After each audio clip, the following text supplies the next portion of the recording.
मित्रों, जब नारद मुनि ने काम वासना को जीत लिया, तब उनके अंदर अहंकार उत्पन्न हो गया। तो वह बहुत ज्यादा घमंड करने लगे। नारद जी जहां पर भी जाते, वहीं पर घमंड से युक्त बातें करते थे। सभी देवताओं के समझाने पर भी काम के प्रति उनका अहंकार बना रहा और काम वासना को जीतने का ढिंढोरा सारे संसार में पीटते रहे। तब भगवान विष्णु ने सोचा, क्यों ना नारद मुनि का अहंकार को नष्ट किया जाए। और भगवान विष्णु ने नारद के गर्व को नष्ट करने के लिए क्या माया रची थी। तो वीडियो को अंत तक पूरा जरूर देखिए। भगवान महादेव की इच्छा से विष्णु भगवान ने एक अद्भुत माया रची।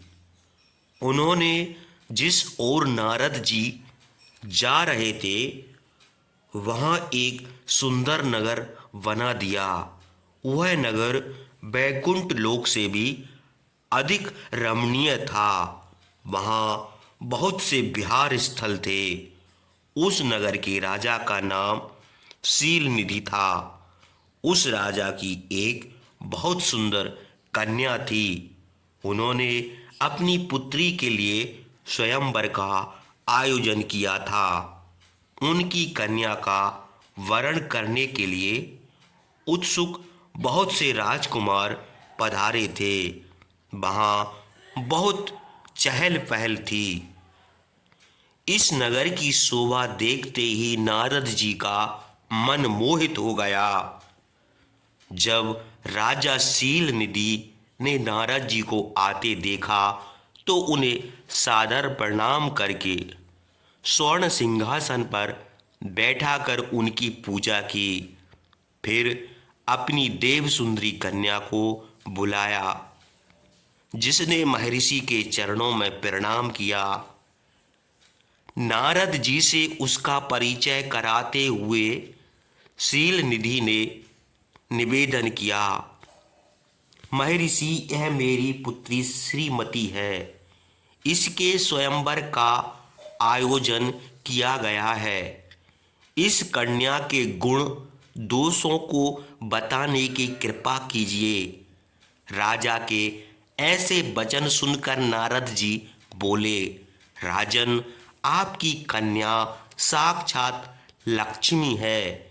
इसका भावी पति भगवान शिव के समान वैभवशाली, त्रिलोक जयी वीर तथा कामदेव को भी जीतने वाला होगा।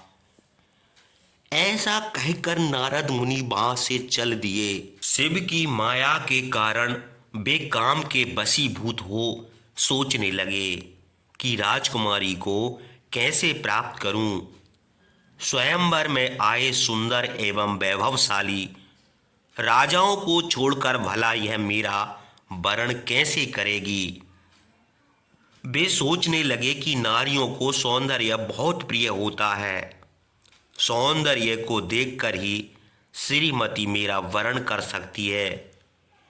ऐसा विचार कर नारद जी फिर विष्णु लोक में जा पहुंचे और उन्हें राजा शील निधि की कन्या के स्वयंवर के बारे में बताया तथा उस कन्या के साथ विवाह करने की इच्छा व्यक्त की। उन्होंने भगवान विष्णु से प्रार्थना की कि वे अपना रूप उन्हें प्रदान करें, ताकि श्रीमती उन्हें ही वरे।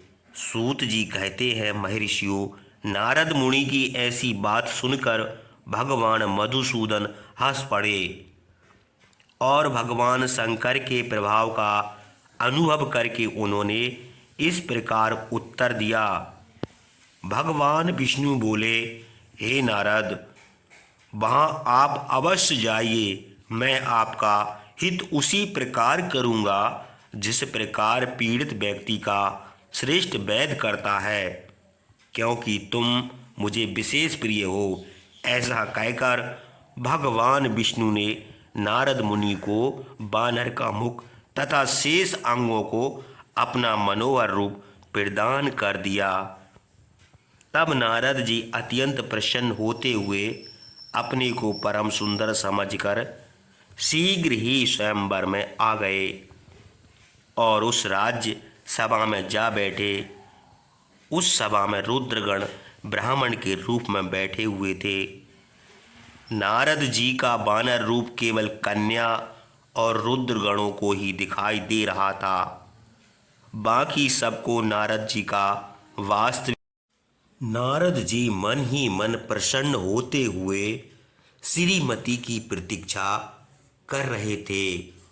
हे ऋषियों, वह कन्या हाथ में जयमाला लिए अपनी सखियों के साथ स्वयंवर में आई। उसके हाथों में सोने की सुंदर माला थी। वह शुभ लक्षणा राजकुमारी लक्ष्मी के समान अपूर्व शोभा पा रही थी।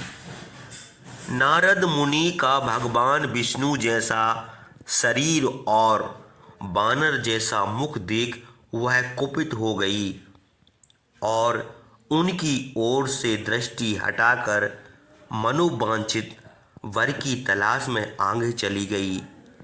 सभा में अपने मनपसंद वर को ना पाकर वह उदास हो गई। उसने किसी के गले में वरमाला नहीं डाली। तभी भगवान विष्णु राजा की वेशभूषा धारण कर वहां आ पहुँचे। विष्णु को देखते ही उस परम सुंदरी ने उनके गले में वरमाला डाल दी। विष्णु जी राजकुमारी को साथ लेकर तुरंत अपने लोक को चले गए। यह देखकर नारद जी विचलित हो गए। तब ब्राह्मणों के रूप में उपस्थित रुद्रगणों ने नारद जी से कहा, हे नारद जी, आप व्यर्थ ही काम से मोहित हो सौंदर्य के बल से राजकुमारी को पाना चाहते हैं। पहले जरा अपना बानर के समान मुख तो देख लीजिए। सूत जी बोले। यह वचन सुनकर नारद जी को बड़ा आश्चर्य हुआ। उन्होंने दर्पण में अपना मुंह देखा। वानर के समान मुख को देखकर वे अत्यंत क्रोधित हो उठे तथा दोनों रुद्रगणों को शाप देते हुए बोले, तुमने एक ब्राह्मण का मजाक उड़ाया है, अतः तुम ब्राह्मण कुल में पैदा होकर भी राक्षस बन जाओ। यह सुनकर वे शिवगण कुछ नहीं बोले, बल्कि इसे शिव की इच्छा मानते हुए उदासीन भाव से अपने स्थान को चले गए और भगवान शिव की स्तुति करने लगे। तो मित्रों, भगवान विष्णु ने इस तरह नारद मुनि के अहंकार को नष्ट किया था। तो आप सभी को जय सिया राम।